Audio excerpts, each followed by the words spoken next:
La métropole du Grand Paris a souhaité depuis de nombreuses années mettre en place le pacte logistique métropolitain et nous avons notamment pour objectif de faire passer une partie des marchandises qui aujourd'hui sont sur la route sur le fluvial. La métropole du Grand Paris est un des éléments de l'entente de l'axe Seine. C'est l'agglomération de toutes les intercommunalités qui sont le long de la Seine entre Le Havre et Paris. Et nous avons choisi, tous ensemble, de faire que la logistique soit l'un des fleurons de l'activité de cette entente de l'axe Seine pour faire qu'il y ait plus d'activité économique, qu'il y ait plus d'emplois, qu'il y ait encore plus de protection de l'environnement sur cet axe qui est fondamental.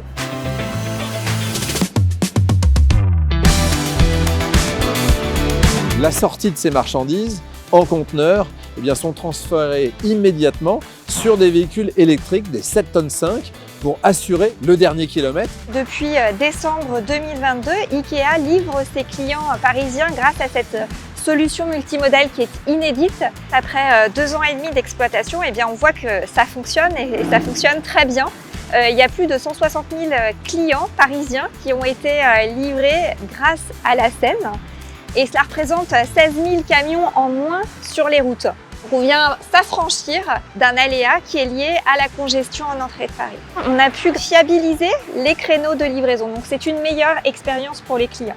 Et puis le deuxième avantage, c'est que ça nous a permis de limiter notre empreinte sur l'environnement.